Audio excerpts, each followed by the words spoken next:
Hər vaxtınız xeyir, əziz Dalğa FM dinləyiciləri. Dalğanın Kitab Klubu efirdə də aparıcınız. Mən Ürfan Məmmədli. Bu dəfə də maraqlı bir qonaqla həmsöhbətik. Qonağım isə ensiklopedik sayt təsisçisi Jalə Orucovadır. Jalə xanım, xoş gəlmisiniz. Çox sağ olun, xoş gördük. Bütün Dalğa FM əməkdaşlarını salamlayıram, eyni zamanda da dinləyiciləri. Minnətdarıq, təşəkkür edirik. Söhbətimizə başlamamışdan əvvəl dinləyicilərimizə qeyd edək ki, əziz dinləyicilərimiz, ənənəvi olaraq siz bizdən yenə hədiyyə əldə etmə imkanınız var. Bu dəfə Parlaq İmzalar nəşriyyatından 30 manatlıq hədiyyə kartı əldə edə bilərsiniz ki, istədiyiniz kitabı da həmin nəşriyyatdan seçmə imkanınız var. Amma bunun üçün sizə verəcəyimiz suala hamıdan tez doğru cavab vermək lazımdır. Doğru cavabı isə WhatsApp nömrəmizə göndərməlisiniz. WhatsApp nömrəmizi qeyd edirəm 099 1925. Bir daha qeyd edirəm 099 1925. WhatsAppda hamıdan tez doğru cavab yazan dinləyici Parlaq İmzalar nəşriyyatından 30 manatlıq hədiyyə kartı əldə edəcək. Sualı səsləndirirəm. Azərbaycanın elektron ensiklopediyası hazırda neçə dildə fəaliyyət göstərir? Sualı səsləndirdik, artıq söhbətimizə başlaya bilərik. Elə əslində sualın özündə də məhz mən bu adı qeyd elədim. Azərbaycanın ilk elektron ensiklopediyasından gedir söhbət və siz bu saytın, bu ensiklopediyanın təsisçisisiniz Jalə xanım. Əvvəlcə gəlin bu prosesə necə başlandı, ondan biz də başlayaq. İlk öncə çox sağ olun diqqətiniz üçün. Deməli, bu prosesə necə başladığımızı öyrənmək üçün gərək qayıdaq 2013-cü ilə. 2013-cü ildə Facebookun belə çox dinamik vaxtları idi, aktiv vaxtları idi və mən də təbii ki, bir gənc olaraq Facebook istifadəçisi idim. Və indinin özündə də əslində bu məsələ belədir, amma 2013-cü ildə bu daha qlobal məsələ idi. Çünki biz öz ana dilimizdə materiallar tapmaqda çətinlik çəkirdik. Bəli. İstənilən halda biz məcbur idik rus dilində oxuyaq həmin məqaləni, ya ingiliscə oxuyaq və ya ekstra hallarda ola bilsin ki, bəzi məqalələri türkcə oxuyaq. Və bunu əsas götürərək mən Facebookda bir page yaratdım, səhifə yaratdım. Və burada öz işlərimi paylaşırdım. Əslində məqsədim ilk ensiklopedik sayt yaratmaq deyildi. Eyni zamanda kitab da yazmaq deyildi. Sadəcə istəyirdim ki, öz işlərimi insanlara göstərdim. Bunun içində tərcümələr gedirdi, bunun içində araşdırmalar gedirdi və sair bunun kimi işlər. Nə kimi araşdırmalar edirdiniz? Mən tərcümələr eləyirdim əslində. Hansı məqalələr ki, bizim Azərbaycan dilində yoxdur. Və həmin məqalələri mən sadəcə və sadəcə page-də paylaşırdım. Nə kimi mövzular olurdu orada Jalə? Məsələn, mövzular olurdu tarixə aid, mövzular olurdu mədəniyyətə aid, incəsənətə aid. Bura sadəcə Azərbaycan deyil, bir çox ölkələrin aiddir. Məsələn, Osmanlı tarixini çox sevdiyim üçün buna çox üstünlük verirdim. Və bu kimi məqalələri mən öz page-imdə paylaşırdım. Səhifənizdə paylaşırdınız. Bəli, çox az bir zaman ərzində, az bir zaman dediyim, yəni bir ildən biraz çox, 2 ilə yaxın vaxt ərzində bizim səhifənin üzvü heç bir reklam olmadan, heç bir promotion olmadan gəldi çıxdı 50 mindən çox üzvə. Və həmişə izləyicilər, bizi ümumiyyətlə oxuyanlar həmişə bildirirdilər ki, nəyə görə bunu bir platforma içində yerləşdirmirik. Niyə ancaq? Sadəcə Facebookda yerləşdiririk. Bəli. Və bu ideya məni belə bir qərara gətirdi ki, biz belə bir ensiklopedik sayt açaq və bütün materialların hamısını keçirdək bir elektron portalın içərisinə. Deməli, 2013-cü ildə siz Facebookda səhifə açdınız. Bəli. Bir ildən sonra 50 mindən çox izləyici. Bəli, heç bir reklamsız, heç bir yəni əziyyətsiz. Əziyyət burada nəyi nəzərdə tuturam? Yəni mənim tərcümələrimi çıxmaq şərtindən heç bir reklama, yəni əziyyət çəkilməyib. İnsanlar sadəcə özü toplaşıb bir-birlərinə göndəriblər. Əvvəllər dost tanış idisə, Facebookdakı bəli. dostlar idisə, Bəli. sonradan artıq tanımadığınız insanlar da ora cəlb olundu. Bəli, eyni qaydada. Bir ildən sonra qərara gəlindi ki, artıq sayt açasınız. Sayt açaq və içində artıq kifayət qədər material var idi bizim səhifənin içərisində. Yəni o həqiqətən də bir platformaya çevrilə bilərdi. Çox qəşəng resursuydu. Və həmin layihəni mən bir çox qurumlara verdim. Çox təəssüf ki, Azərbaycanın bir çox aparıcı qurumları, o vaxtlar 2013-cü, 14-cü illərdə məşhur olan ictimai birliklər var idi ki, hansı ki, layihəni qəbul etmədilər ki, biz buna büdcə ayıra bilmərik. Və düşündüm ki, əgər heç bir şey edə bilməsəm, bunu öz büdcəmdən həyata keçirəcəm. Çünki çox gözəl bir layihədir. Ən son olaraq addım Yeni Azərbaycan Partiyasına və buradan da hər bir üzvünə salamlarımı çatdıram və təşəkkür edirəm. Son olaraq Yeni Azərbaycan Azərbaycan Partiyasına müraciət elədim layihənin dəstəklənməsindən bağlı və çox qısa bir müddətdə məni dəvət elədilər, məndən görüşdülər və qısa müddətdə də mənə bir müəyyən büdcə ayrıldı ki, mən bu layihəni həyata keçirim. Sayt açılsın, Bəli, saytı 2000 əməkdaşlar cəlb olunsun, ümumiyyətlə Bəli. onun bir dizayn prosesi var, bəli bir texniki Hamısını Yeni məsələlər də var. Azərbaycan Partiyası öz üzərinə götürdü. Yenə də bir Nə daha gözəl. vurğulayıram. 2014-cü ildə biz Azərbaycan Respublikasının ilk ensiklopedik portalını reallaşdırdıq və bu portalın içərisində artıq sayt yaradılarkən artıq minlərlə içində yazı var idi. Yəni bu çox sevindirici bir hal idi ki, Hazır biz baza var idi. hazır bazanı bəli keçirtdik sadəcə bir platformanın içərisinə. Və saytdan sonrakı mərhələ Facebook qaldı öz yerində, düzdürmü? Bəli, elə indi də qüvvədədir. İndi də Facebook, davam bəli. edir. Sayta ilk vaxtlar, yəni ona reaksiya necə oldu? Çünki gəlin etiraf edək ki, həmin dövrlər elə dövrlərdir ki, sosial şəbəkələrin bu qədər geniş yayıldığı bir dövr deyildi. Bəli, Facebook var idi və insanların bir çox hallarda Facebook statuslarını informasiya mənbəyi kimi qəbul etdiyi bir detallar da var idi. İndi baxın, indi siz məsələnin müsbət tərəfindən yanaşırsınız, amma kimsə bir səhifə yaradıb orada istədiyi səmtə yönəldə bilirdi insanları və yanlış məlumatlarla informasiyanı ötürə bilirdilər. Və əlbəttə ki, sizin bu təşəbbüsünüz əslində insanları doğru informasiyaya yönəltməyə hesablanmış bir addım idi. Bu günlə müqayisə etsək, bu gün istər Instagram olsun, istər TikTok olsun, hətta adını çəkmədiyimiz bir çox sosial platformalar var ki, həyatımızla iç-içədirlər. Amma o vaxt belə deyildi. O vaxt müəyyən mənada auditoriyanı yığmağın çətinliyi ilə yanaşı asanlığı var idi bəlli qədər. Yəni auditoriya bölünməmişdi. Amma insanlar sosial şəbəkəyə o qədər də mühüm bir platforma kimi hələ baxmırdılar. Bu gün artıq sosial şəbəkə bir çoxları üçün artıq iş yerinə çevrilib. Bəs saytda necə baş verdi bu? Gəlin belə deyim də, istifadədən çox şey asılıdır. Mən əslində qismən sizlə razıyam Ürfan, qismən razı deyiləm. Əlbəttə, buyurun. Mənə görə Facebookdur və digər sosial şəbəkələrdə istifadədən çox şey asılıdır və mən deyərdim ki, mən çox isti münasibət alırdım Facebookda həmin qrupu yaradarkən. Hətta onun içərisində məşhur şəxslər də var idi bizi izləyəndə, elə indinin özünə kimi bizi tanıyan insanlar var və ona görə mən həmişə isti münasibət alırdım və çox sevindirici hal idi ki, bizdə hələ ki sadəcə Facebook səhifə olduğu üçün bizi mənbə kimi istifadə edən saytlar belə var idi. Yəni mən bunu mənfi qarşılamıram. Onların bəziləri müəllif hüquqlarını qoruyurdu, bəziləri yox, amma tək belə şeyə görə qorumasınlar. Amma mən sizin o səhifənizi istisna etmişdim. Bəli. Tək ki belə şeyə görə bizi, yəni müəllif hüquqlarımızı qorumasınlar. Yəni tək ki yaxşı şeylər götürülsün. Ona görə mən deyərdim ki, mən daha çox isti münasibət görmüşəm sosial şəbəkələrdən. Ona görə bununla bağlı qismən sizlə razı deyiləm ki, yəni Zaten sosial şəbəkə ilə bağlı müzakirələrin kökündə o ikili parçalanma indinin özündə də var. Sosial şəbəkəni mən də bir ayna kimi görürəm. Biz özümüz, yəni fərd olaraq mən Ürfan, siz Jalə, sosial şəbəkədə elə bizim aynamızdır, o bizə ayna tutur. Biz əgər özümüz real həyatda necəsə, sosial şəbəkəyə də bunu biruzə verəcəyik. Yaxşıyıqsa yaxşı bir özə verəcəyik, nöqsanımız varsa o nöqsanımız hansısa bir məqamda, necə deyirlər, kiçik bir nüansda özünü bir özə verəcək. Və sadəcə olaraq mən 2013-14-cü illərlə müqayisədə üstündən 10 ildən də çox vaxt keçib, bu gün artıq bir balaca, məsələn TikTok sosial şəbəkəsi var ki, orada auditoriyanın böyük hissəsini artıq özünə cəlb edib. Yəni işi müəyyən mənada bir balaca da çətinləşdirib ki, auditoriya qazanmaq işini çətinləşdirib. Hətta indi tələb budur ki, 3 saniyə ərzində sən izləyicini saxlamalısan. Bacardınsa bunu demək ki, səni izləyəcək. Mən sadəcə olaraq sosial şəbəkə və saytın müqayisəsini istirdim. Gəlin bir həmin o 2014-cü ilə qayıdaq. Sayta keçiddən sonra, baxın, sayta reaksiya necə oldu? Həmin o Facebookda səhifənizdəki kimi böyük marağı görə bildinizmi? Deməli, belə deyək, sayta keçid eləmək bizim üçün sadəcə rəsmiləşmək demək idi. Çünki biz daha ciddi yanaşdıq artıq məsələlərə. Mən buradan da vurğulamaq istəyərdim ki, mənə tərcümə işlərində mən bu sahədə tək deyildim.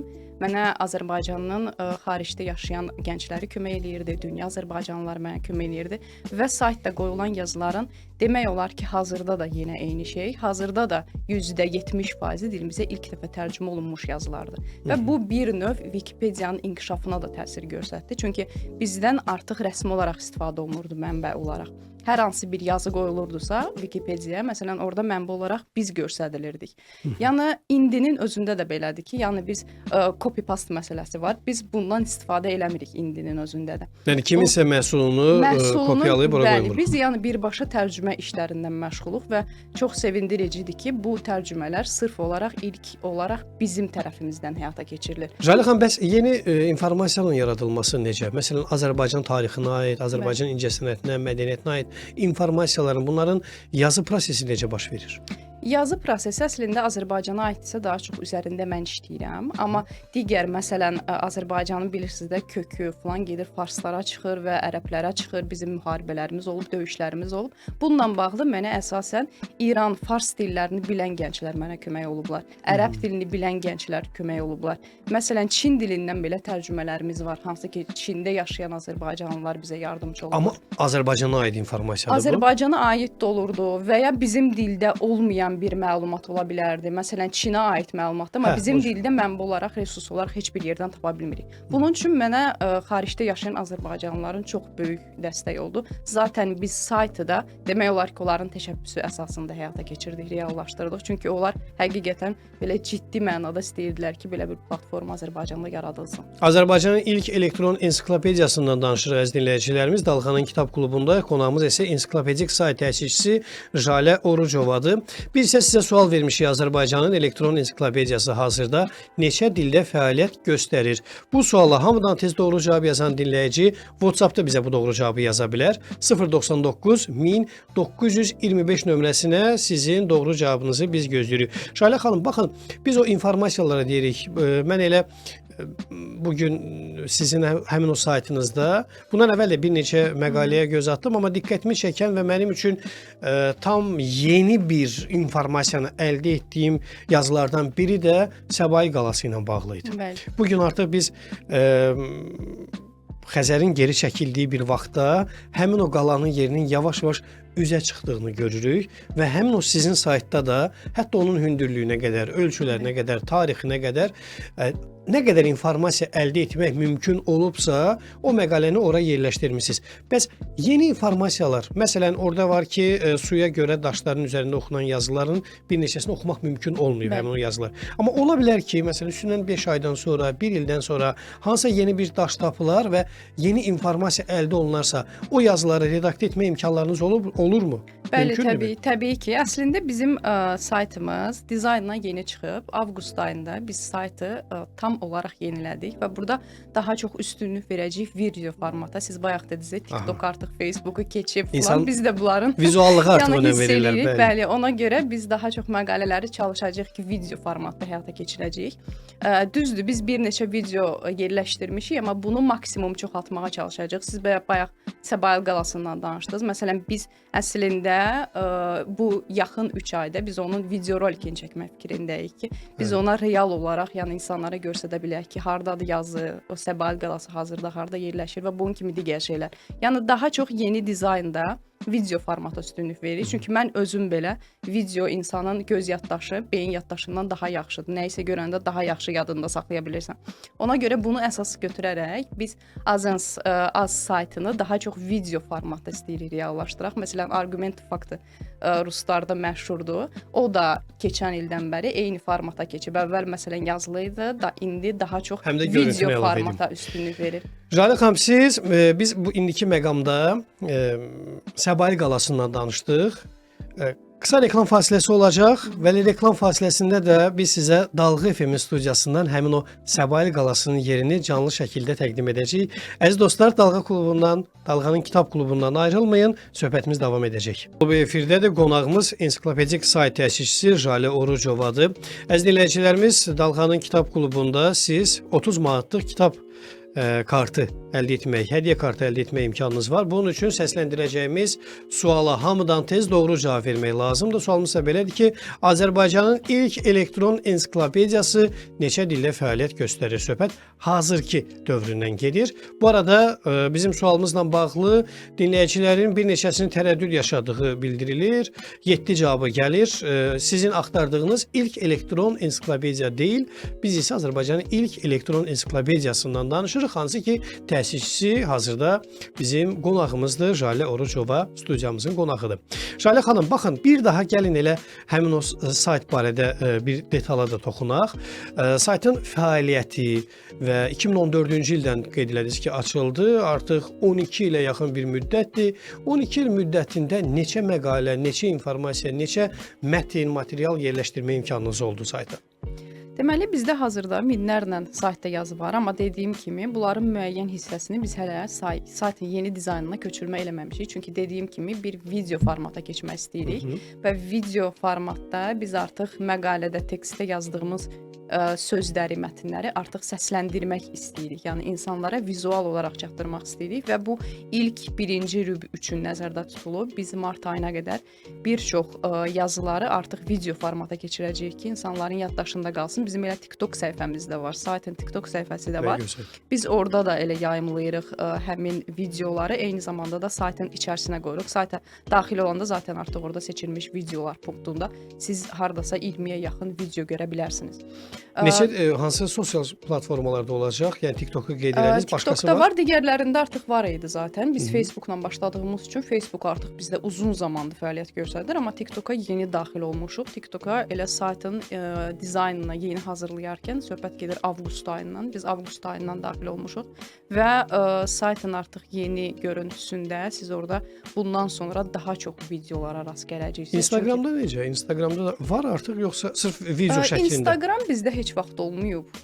Bilmirəm niyə, amma Instagram məni bilmirəm, maarifləndirici bir sosial şəbəkə kimi görmürəm Instagram. Mən şəxsən izləyirəm. Mən şəxsən Instagramda, baxın siz dediyiniz tərzdə informativ videoların marağındayım. Əslində istənilən sosial platforma da sizin materiallara, sizin mövzulara diqqətinizi ayıra biləcək insanlar o tapılacaq məncə.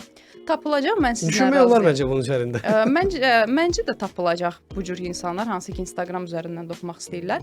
Amma mən özüm Paşa qrupda marketinq sahədə çalışıram. Yəni işimin əslində bu sosiallardır, digər şeylər də işimin bir parçasıdır.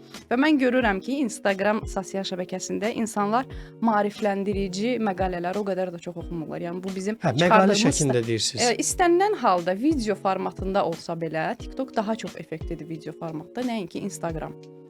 Instagramda hansı hallarda yaxşı ola bilər? Instagramda reklam versən, amma bizim hələ ki reklam vermək fikrimiz yoxdur. Büdcə baxımından deyil, sadəcə istəyirik ki, oxucularımız real oxucular olsun. Bəli. Ona görə biz promotion barəsində fikirləşmirik. Biz zaten Facebookda da 2013-cü ildə açarkən biz burada məqsədimiz reklamla insanları cəlb eləmək deyildi. Təbii artım. Bəli, təbii artım və biz 50 minə təbii artım vasitəsilə gəlib çatmışdıq. Eyni zamanda da TikTok üçün belə bir proqresi həyata keçirmək istəyirik ki, insanlar sırf axtarsınlar, sırf hər hansı bir videoya baxarkən, scroll eləyərkən biz qarşısına çıxaq. Yəni bunu promotion və reklamla eləməyi düşünmürük açığı. Amma Instagram platforması siz dediyiniz kimi, Instagram platforması sırf reklam üçün daha uğurludur. Yeri gəlmişkən Jalə xanım, yəqin ki siz də fərqinə varmısınız. Bu gün istər TikTokda olsun, istər Facebookda olsun, məhz görüntülü informasiyanı çatdırmaq, yəni vizual şəkildə həmin o materialları yerləşdirən bir neçə səhifələr və ya da ki şəxslər var ki, onlar artıq bu istiqamətdə fəaliyyət göstərirlər. Və onların bir çoxu da bildirirlər ki, ilk saniyələrdən izləyicini mütləq saxlamaq lazımdır. Bunu saxlayanda işin öhdəsindən gəlmiş oluruq. İndi baxın, əgər ki belə bir hədəflər, belə bir şərtlər varsa, siz də Azərbaycanın ilk elektron ensiklopediyasını həmin o virtual sferaya uyğunlaşdırsanız, yazılarınızın dili dəyişəcəkmi?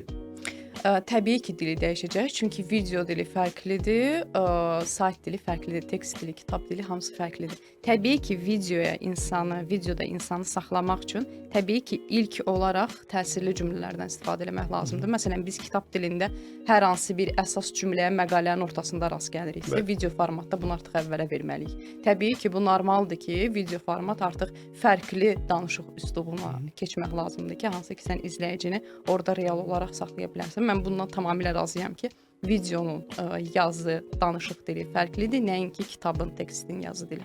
Əbəs yerə bu sualdan gəlmədim. İstərdim ki, indi kitablarınızdan bir balaca danışaq. Məhz oxuculara hansı kitabları təqdim etmisiniz? Xüsusilə də sonuncu kitabınız nədən bəhs edir? Deməli, bayaq dediyim kimi, bizim artıq saytımızda minlərlə hazır yazı var idi. və biz bunu bir resursa çevirə bilərdik. Təbii ki, nəşr olaraq, çap olaraq çevirə bilərdik. Biz bunu ilk öncə Azərbaycan dilində nəzərdə tutduq, amma düzdür, mənim məqsədim xarici dillərdə də olması idi. Çünki çox istəyirəm ki, Azərbaycanın ümumiyyətlə mədəniyyəti, incəsənəti ümumiyyətlə dünyada tanınsın. Çünki biraz diasporamızda, biraz lobbiçiliyimizdə daha çox inkişaf istəyərdim ki, görüm. Ona görə yəni əslində 2026-cı ildə məqsədimiz odur ki, biz daha çox lobbiçiliyə üstünlük verək. Biz zaten saytın içində də indi bilmirəm dinləyicilərdən kimsə daxil olubsa, orada bir punkt açmışıq. Orada lobbiçilik punktu var, hansı ki lobbiçiliyin fəaliyyətinə dair məqalələr qoyuruq və bunu bir çox dillərə tərcümə edib qoyuruq ki, Azərbaycanın mədəniyyəti sırf yəni özümüzdə deyil, xaricdə də insanlar bəhrələnsin. Rica edəcəm ki, saytı bir daha elan edəsiniz ki, hazırda ola bilər bizi dinləyən dinləyicilər elə həmin saytı siz danışdıqca tanış olsunlar. Deməli, sayt azens.org.az adı daşıyır. Amma biz saytı açarkən 2013-cü, 14-cü illərdən söhbət gedir. Sayt Azens.az domeni altında fəaliyyət göstərirdi. Biz yenə dediyim kimi avqust ayında yeni bir dizayna keçdik və bizə məsləhət görüldü ki, biz bunu artıq orqanizasiya formatında həyata keçirək. Ona görə biz domenə org sözü də əlavə elədik. Hazırda sayt azens.org.az olaraq domeni altında həyata məqalələr yerləşdirir, amma ilk olaraq azens.az olaraq fəaliyyətə başlamışıq. Əziz dinləyicilərimiz, söhbət Azərbaycanın ilk elektron ensiklopediyasından gedir. Biz isə sizə hədiyyə qazanmaq üçün şans vermişik və sualı belə veririk. Azərbaycanın ilk elektron ensiklopediyası hazırda neçə dildə fəaliyyət göstərir? Doğru cavabı WhatsApp üzərindən bizə yaza bilərsiniz. 099 1925 nömrəsinə hamıdan tez doğru cavab yazan dinləyici Parlaq İmzalar Nəşriyyatından 30 manatlıq hədiyyə kartı əldə edəcək. Biz isə qayıdırıq Jalə xanımın kitablarına. Deməli, kitabdan söz düşdüsə, deməli 2017-ci ildə bizim artıq kifayət qədər kitab üçün resursumuz var idi əlimizdə, məqalələrimiz var idi və ölkədə də demək olar ki, çox yaxşı tanınırdıq. Bir çox saytlar bizi mənbə olaraq istifadə edirdi. Hətta deyərdim ki, telekanallarda mən dəfələrlə görmüşəm ki, bizim saytın adı vurğulanıb. Bu bizim üçün çox qürur vericidir. Eyni zamanda çox aparıcı saytlar mənbə olaraq bizdən istifadə ediblər. Biz artıq kifayət qədər tanınmış bir sayt idik.